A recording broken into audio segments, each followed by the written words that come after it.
holds my security clearance.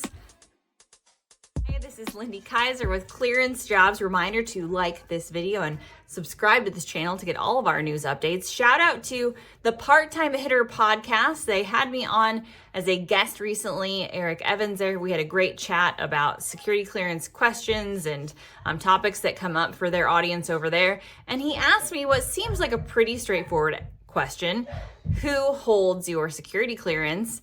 And I gave the most convoluted, not clear answer possible. It's one of those wonky clearance questions that I tend to go down the rabbit trail. I started talking about A House is a House for Me, one of my kids' favorite books.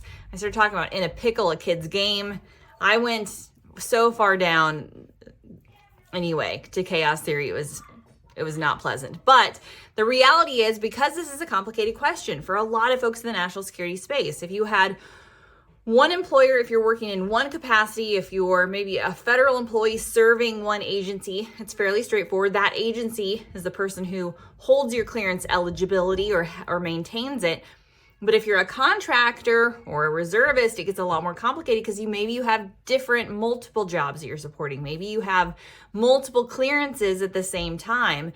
And the reality is, it comes down to, again, this wonky security clearance process where security clearance actually refers to eligibility to access classified information. So you have a background investigation that grants you eligibility at a certain level, and then you have accesses that are held by certain agencies, maintained in a security clearance system of record, DIS, NBIS, the Scattered Castles intelligence community system. So who holds your clearance is not as important as what accesses you have and what level of investigation you have. So for most folks asking this question, they're kind of wondering how they can use their clearance or how it can transfer. What you're going to want to know is your investigation, your CV enrollment dates, and who granted or issued you the security clearance, and how you can, again, get eligibility across the system.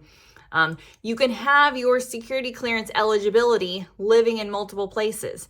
So there are certainly people who have an IC security clearance and also a military clearance. And because Scattered Castles and NBIS do not currently talk to each other, DIS doesn't talk to Scattered Castles, at least with the IC sending information down to that. And again, you would have track of your record within those different systems. So it can be held by multiple entities. What you want to know as the individual is, again, your clearance level, who issued it, and the CV enrollment date. The rest of it, again, is up to the systems of record.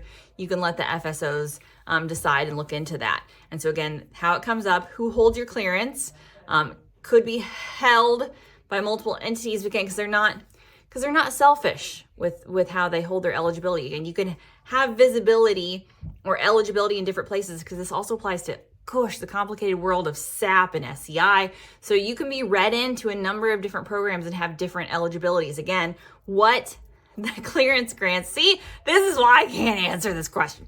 The eligibility grants you, again, accesses that you can then get into. A house is a house for me. This is how this happened, people. So your eligibility can grant you an access, and then the access is controlled at the entity level.